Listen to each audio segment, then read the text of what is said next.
ሰላም ሰላም ቤተሰብ እንዴት ናችሁ? እንዴት ከረማችሁ? እንዴት አረፈዳችሁ? ሁላችሁም በያላችሁበት ሰላማችሁ ይብዛ። ዛሬ ያው ለአንድ 2 ሳምንት ያህል ጠፍቼ ነበር። ዛሬ ተመልሻለሁ። ዛሬ ደግሞ ተመልሼ የማወራው ከኢንተርናሽናል ብሬክ መልስ ቸልሲ ጣፋጭ የሚባል ድል ማሳካት ችሏል። ከዛ ውጭ ግን ከድሉ በላይ መነገር ያለበት ግን ዲሲፕሊን ላይ ቸልሲ ምንድነው እየተካሄደ ያለው? በየጨዋታው ቀይ ካርድ ለምንድን ነው ተጫዋቾቻችን እያገኙ ያሉት? በተለይ ደግሞ አላስፈላጊ የሆኑ ጥፋቶችና አላስፈላጊ የሆኑ ካርዶችን ነው እያዩ ያሉት። በዛ ዙሪያ ላይ ቆይታ የምናደርግ ይሆናል። ለዚህ ቤት አዲስ የሆናችሁ ሰብስክራይብ፣ ላይክ እና ሼር በማድረግ ቤተሰብ ሁኑ። መልካም ቆይታ። ያው ከኢንተርናሽናል ብሬክ መልስ እስከ ሊቨርፑል ጨዋታ ባለው የሊቨርፑልን ጨዋታ እስክናሸንፍ ድረስ ባሉ ተከታታይ 4 ጨዋታዎች ቀይ ካርዶችን ቸልሲ ተመልክቷል። ኤንዞ ማሬስካን ጨምሮ ነው። በሊቨርፑል ጨዋታ ተጫዋቾች በቀይ ባይወጡ እንኳን በመጨረሻ ደቂቃ አሰልጣኝ ኤንዞ ማሬስካ ቀይ ካርድ ማየቱ ይታወቃል። ከዛ ውጪ በኖቲንግሃም ፎረስት ጨዋታ 5ኛ ተከታታይ ቀይ ካርድ። ምንድን ነው እየሆነ ያለው ቸልሲ ቤት? ለምንድን ነው ዲሲፕሊን ላይ በዚህ ልክ ትኩረት ያልተሰጠው? ለምንድን ነው ይሄ ከነጥቡ በላይ ካርድ ማየቱ ተጨማሪ ነጥብ የሚያሰጥ እስኪመስል ድረስ ተደጋጋሚ ካርዶች ያውም ቀይ ካርዶች እየታዩ ነው። ኤንዞ ማሬስካ ለምንድን ነው ዲሲፕሊን ላይ በዚህ ልክ ቸልተኛ የሆነው የሚለው በደንብ የሚያስተችም መጠየቅ ያለበትም ጉዳይ ነው። ምክንያቱም ቸልሲ ካርዶችን አይቶ ብዙ ጨዋታዎች ላይ እንደተሸነፈ እናውቃለን። ከዛ ውጭ አሁንም ወሳኝ ጨዋታዎች ላይ እንደዚህ ካርዶችን እያዩ ተጫዋቾች የማይኖሩ ከሆነ ቀጣይ እንዴት ነው ሊሆን የሚችለው የሚለው በደንብ መጠየቅም ያለበት መስተካከልም ያለበት ጉዳይ ነው። ዲሲፕሊን ላይ ደካማ ነው፣ ብዙም ትኩረት አልሰጠም ለማለት ያስደፈረኝ ደግሞ ትልቁ ነገር ምንድን ነው? ማሎ ጉስቶ 2ኛ ቢጫ ካርድ ነው የተመለከተው በኖቲንግሃም ፎረስቱ ጨዋታ። ምን አይነት ኳስ ላይ ነው እንደዛ አይነት ፋውል ሰርቶ 2ኛ ቢጫ ካርድ የወሰደው? ቸልሲ 3-0 እየመራ ነው ጨዋታውን። ኖቲንግሃም አይደለም በ86ኛ ደቂቃ ከዛ በኋላ ቀሪ ደቂቃዎችን ይቅርና ቀን ሙሉ ተጫወት እንኳን ቢባል ጎል የሚያስቆጥር አይነት ቡድን አልነበረም በሰዓቱ። ደግሞ የቸልሲ አደጋ ክልል ውስጥ እንኳን እኮ አይደለም፣ በኖቲንግሃም ሜዳ ላይ ነው ያንን ጥፋት የሰራው። ለምን ይሄ ሆነ? ቢጫ ያለው ተጫዋች፣ ቢጫ እንዳለበት የሚያውቅ ተጫዋች እንዴት እንደዚህ አይነት ጥፋት ይሰራል? ይሄ በቸልተኝነት በቃ ቀጣይ አልግባ ብሎ ፈልጎ ሁሉ እስኪመስል ድረስ ነው የታየኝና የሱ ብቻ ሳይሆን ተደጋጋሚ የቸልሲ ተጫዋቾች ያዩዋቸው ካርዶች ኤንዞ ማሬስካ በዲሲፕሊን ላይ ሲሪየስ ያለመሆኑ፣ ጭራሽ እኮ ከቨር ነው የሚሰጣቸው።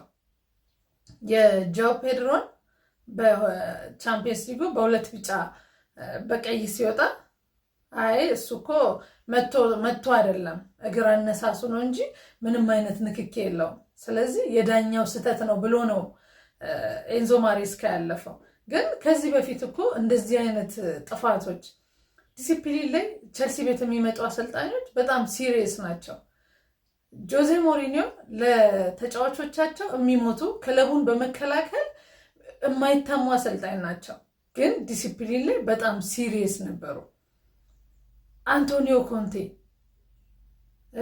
ሌላ ይቅር እኮ ሳሪ እንኳን እኮ በጣም ሲሪየስ ነበሩ ዲሲፕሊን ላይ። ኤንዞ ማሬስካ ለምን በዚህ ልክ እንደዚህ ችላ እንዳለ በጣም ግራ ነው የሚያጋባው። በእርግጥ ድሉ እጅግ በጣም አስደሳች ነው። ምክንያቱም ባክ ቱ ባክ ነው ያሸነፍን፣ ተከታታይ ከ2 ሽንፈት በኋላ የመጣ ድል ስለሆነ፣ በተለይ ደግሞ ሊቨርፑልን አሸንፎ ማረፉ በስነ ልቦና ረገድ የተሻለ ሆኖ እንዲመጣ አድርጎታል። ሆኖም በጨዋታው ፈርስት ሃፍ እጅግ በጣም ተፈትኖ ነበር ቸልሲ። ምናልባት የኖቲንግሃም ክሊኒካል ቢሆኑ አጨራረስ ላይ በጣም በቃ የተዋጣላቸው ቢሆኑ ኖሮ ምናልባት ውጤቱ ቸልሲ ካስመዘገበው ተቃራኒ ሊሆን የሚችልበት እድል በጣም ሰፊ ነበር። ምክንያቱም ግልጽ የማግባት እድል ፈጥሮ የነበረው በመጀመሪያው አጋማሽ 1-2 ሳይሆን 3-4 ኳሶችን የመፍጠር እድል የነበራቸው ኖቲንጋም ፎረስቶች ነበሩ። በመጀመሪያም ያው ኤንዞ ማሬስካ የቤስት 11 ምርጫው ብዙ ጥያቄ የሚያስነሳበት ነበር። በእርግጥ ማረፍ ያለባቸው ተጫዋቾች ነበሩ። ከኢንተርናሽናል ብሬክ መልስ የመጡ አሉ። በተለይ ረጅም ርቀት የተጓዙ ተጫዋቾችን ማሳረፍ ግዴታ ነበረበት። ካይሴዶ የተወሰነ መጠነኛ ጉዳት ነበረው ብሎ ነበር በጋዜጣዊ መግለጫው ከጨዋታው በፊት በነበረው። በሱም እሱ አልነበረም። ያለሱ ቸልሲ ምንም እንደሆነ በመጀመሪያ አጋማሽ በደንብ በግልጽ ማየት ችለናል።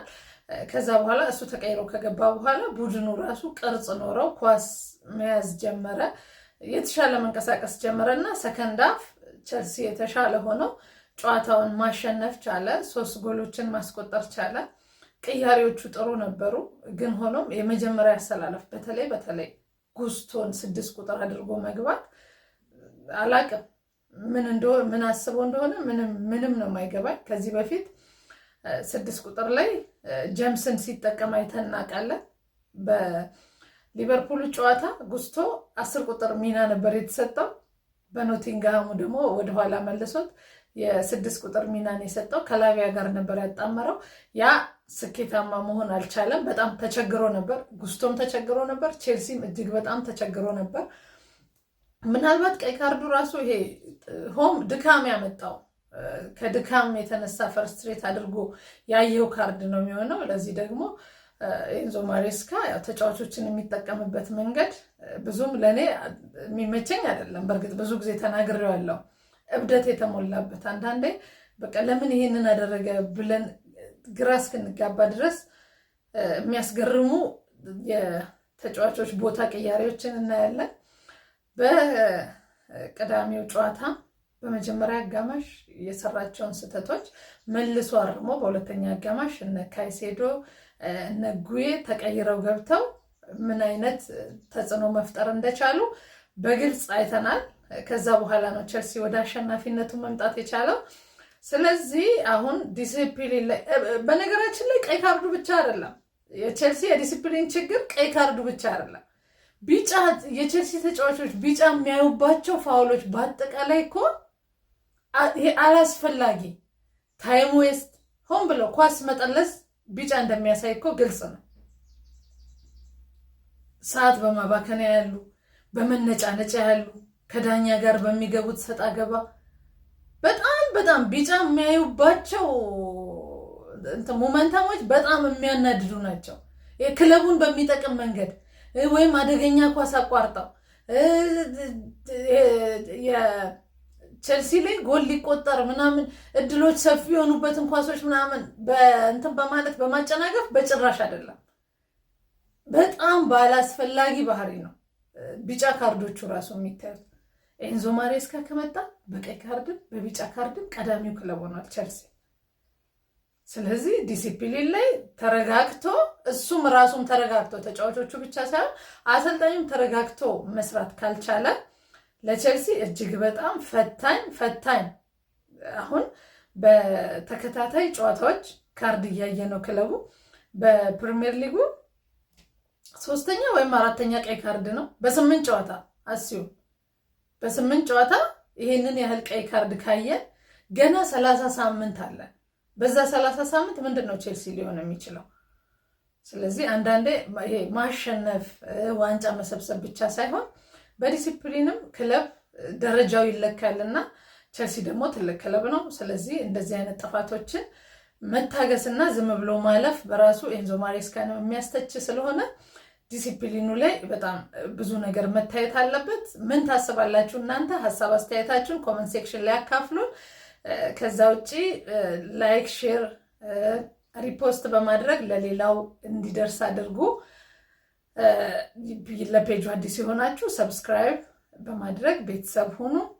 ይሄ ዋቻወሩ በጭራሽ ሊሞላ አልቻለም። ስለዚህ በደንብ ከፍታችሁ እያያችሁ እንድታበረታቱኝ እፈልጋለሁ።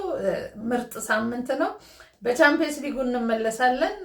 መልካም ቀን፣ ሰላም ዋሉ፣ ይመቻችሁ።